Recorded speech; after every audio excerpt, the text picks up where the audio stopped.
உங்களை தொடுகிறவன் என் கண்மணியை தொடுகிறான் என்று எங்களை ஆறுதல் படுத்தும் எங்கள் அற்புதமான பிதாவே, இந்த புதிய ஆசீர்வாதமான நாளிலே அடிக்கப்பட்டும் நொறுக்கப்படுகிறவர்களுமாயிருக்கிற எங்கள் சகோதர சகோதரிகளுக்காக இயேசு கிறிஸ்துவின் நாமத்தில் ஏறெடுக்கும் இந்த ஜெபத்தை கேட்பவர்களோடும் இணைந்து ஜெபிக்கிற ஒவ்வொருவரோடும் அவர்களின் குடும்பத்தினரோடும் நீர் இருந்து தயவாய் வழி நடத்துவதற்காய் ஸ்தோத்திரம். அப்பா, உமது பிள்ளைகளை துன்பப்படுத்தி சிறை வைக்கவும் கொல்லவும் தீவிரமாயிருந்த சவுலை நீர் எப்படி உமக்காக அழைத்து உம்முடைய ஊழியக்காரனாய் மாற்றினீரோ, அந்தபடியே உலகின் எல்லா பகுதிகளிலும் இயேசு கிறிஸ்துவின் நாமத்தின் நிமித்தம் அழிக்கப்பட்டும் சித்திரவதைகளுக்கு உள்ளாக்கப்பட்டும் தீ வைத்து எரிக்கப்பட்டும் துன்பங்களை அனுபவிக்கும் ஒவ்வொருவரோடும் நீர் இருப்பதை நாங்கள் விசுவாசிக்கிறோம்.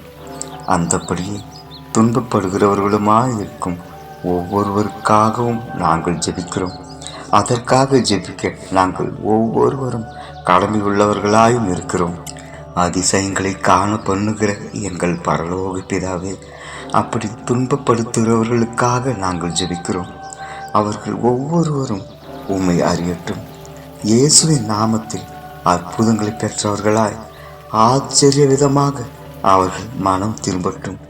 அவர்கள் உம்முடைய ஊழியக்காரர்களாக மாறி உமக்கு ஊழியம் செய்யும் சாட்சி உள்ளவர்களாக மாற்றும். நீரே அற்புதர். அப்பா, இந்த புதிய நாளுக்காய் உம்மை ஸ்தோத்தரிக்கிறோம்.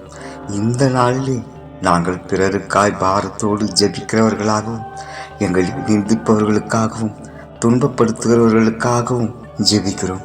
அனைவரோடும் சமாதானம் உள்ளவர்களாகவும் மன்னிக்கிறவர்களாகவும் அவர்களுக்கு நன்மை செய்கிறவர்களாகவும் இந்த காரியங்களால் எங்கள் ஆத்மா புதிய உற்சாகம் அடைந்து மகிழ்ச்சியோடு இந்த நாளை கடக்க உதவி செய்யும். நேற்றைய இரவை உமது துணியோடு கடந்தது போல் இன்றைய இரவில் உம்மை துதிக்க நன்றி செலுத்த உமது பிரசன்னத்தில் வந்து குடும்பமாக ஜெபிக்க எங்களுக்கு அருள் புரியும். இந்த ஜெபத்தை உமது குமாரனும் எங்கள் ஆண்டவருமாகிய இயேசு கிறிஸ்துவின் மூலமாய் நீர் கேட்டதற்காக கோடான கோடி நன்றி அப்பா. ஆமென், ஆமென்.